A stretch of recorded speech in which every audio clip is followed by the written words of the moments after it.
We have a lifeboat stationed here. No wonder. Treacherous, unforgiving, this is the North Cornish coast off St Agnes. Year-round it's exposed to the full fury of the Atlantic. Yet it was this coast and these caves that were to present Gavin and his crew with the greatest challenge of their lives. And in saving lives, bring them the greatest reward of all. I really thought I was going to die. It was really scary. It was the early afternoon on Sunday, October the 16th, 2005. Gavin Forehead and his ILB crew were afloat on exercise with 2 trainees. There was swell, 1 metre of surf breaking near the shore, rain showers which reduced visibility, and a light southwesterly breeze. Suddenly on the radio, Falmouth Coast Guard asked them to stand by.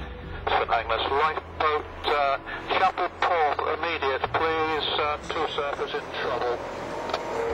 Falmouth Coast Guard, this is St Agnes Lifeboat.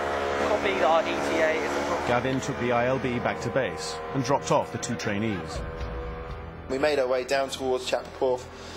Once we rounded St Agnes Head, we were faced by a pretty heavy swell, and we knew that where we were going to, the area we were going to, it wasn't going to be a very nice shout. With local knowledge and this excellent piece of kit, I was able to manoeuvre between 2 pieces of rock out off St Agnes Head, which gave me an extra minute and a half of my time on my way down towards Chapel Port. With Gavin Forehead in the D-class lifeboat Blue Peter 4 were crewmen Rory, Bushe and James Watkins. Approaching Chapel Port, it became obvious to Gavin that only the most experienced of surfers should be in the sea in those conditions. Among them were Jamie Kent and Tom Roberson. That particular day we were down the beach, a group of friends of mine, really good waves. There's some good waves coming through and it's starting to get bigger as the tide pushed in. Both Tom and Jamie were former lifeguards. Experience had taught them to recognise danger. The large surf was creating a rip, a current of dangerous water that was dragging surfers away from safety. 2 were in difficulty and being pushed by the rip towards a small cave. Instinctively, the 2 former lifeguards moved to help.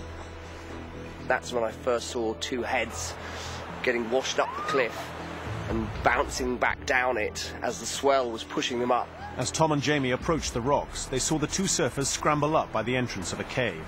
I could see surfers waving at us, and I had the sort of feeling of, here we go, this is the worst place, I really want to take the boat. I arrived in there to find a man holding onto the gull against the mouth of the cave, and my first feeling was, I'm really going to struggle to get these people out of there. Tom and Jamie were trying to reach them too, but before they could swim to their aid, a big wave washed the girl and her friend from the rocks into the sea and swept them into the cave itself, out of sight around a corner. That girl was 12-year-old Chy Start-Walter. It was really scary because the more the water got washed over your head, the more that you swallowed the water. It got even scarier and scarier.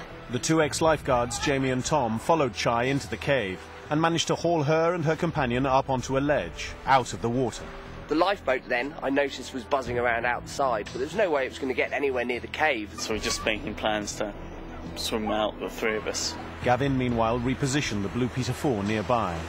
If ever there was a time for calm thinking, for risk assessment, steady nerves and superb boat handling, that time was now. We really wanted to get in there and help them and to just do as much possible as we can. But Gav said, no, we have to assess the situation, see what's going on. The waves are coming in, they've got the tide. In hindsight, it was the best decision ever. If it were me, I would have probably been too gung-ho, but it worked out brilliantly. And then just as I spotted a lull on the horizon, obviously the crew in the boat had spotted it as well. At that point, Gav realised and thinking, we could get the boat in now.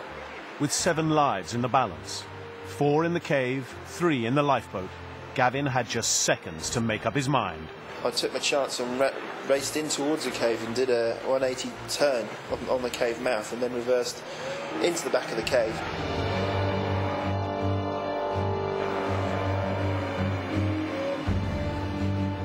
And shouted at the people on the ledge to jump for the boat, which the young girl did, followed by the young gentleman that was first trying to rescue her.